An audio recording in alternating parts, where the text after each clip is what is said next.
Yeah, I'm George Perry. We're at Perryside in Dalditch Wake, near Ilminster.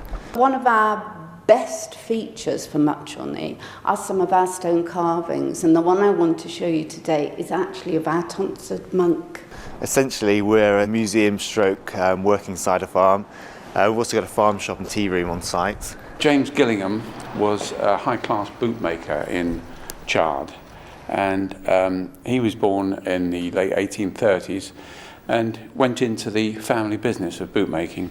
It represents a monk holding 2 flagons of best conventual ale and a loaf of bread, which the abbot here at Muchelney had to give to the vicar at the church every day. These 2 pictures here are of William Singleton, and he was his very first patient, the one that changed Gillingham's life, and his life, of course. He was a gamekeeper, and he was asked if he would help the crew to fire a cannon in celebration of this wedding of the Prince of Wales. The cannon was duly set up, and when they were loading it, the cannon prematurely detonated, and the ramrod shattered his right arm. And also 2 days a week he would have been given fish or meat. The other days it would have been eggs and obviously vegetables, etc. But it's rather a pleasant carving.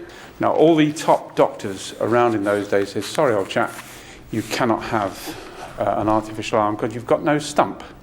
He lived with that for 2 years or so, and then someone told him about this bootmaker called Gillingham, who was a bit of an inventor, and so he visited him. When he went to see him, Gillingham says, "Yes, I think I can do something for you there." And he made a harness with an artificial arm, and it was so efficient that they loaded a wheelbarrow with 100 green bricks, each one weighing 7 pounds. And this guy, William Singleton, lifted the barrow just to prove he could do it, winning a wager at the same time. Picked up by a mechanical harvester, so they're picked up by machines off the ground.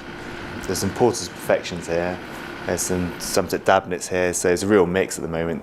Basically, these are the end of the season ones, so that's why they're not looking quite so pretty as the beginning of the season. The Reform Act was in place to repeal all these old-fashioned laws to give everyone a fair chance to vote for their the person that they want to elect to Parliament. In 1831, riots started in Blandford and spread rapidly to Sherborne and then to Yeovil. The apples would go down to the pit down there where they're getting washed again, up through the elevator. At the top there's a mill, basically.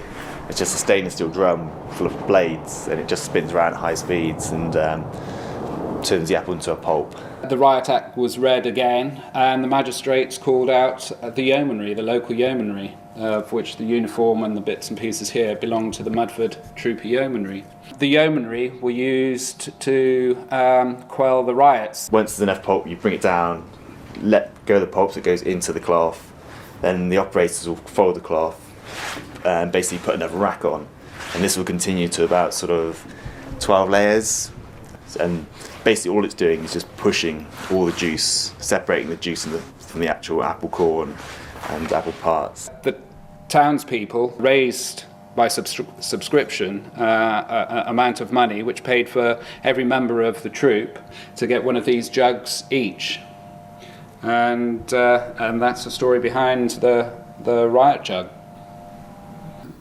I mean, if it hadn't been for Gillingham, it would have been years before anyone thought of having hollow limbs, and then they would probably have been in steel.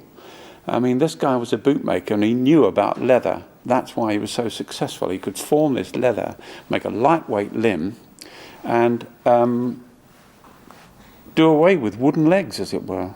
Instead of having a stumpy old wooden leg, you had a nice lightweight limb that you could walk almost normally with.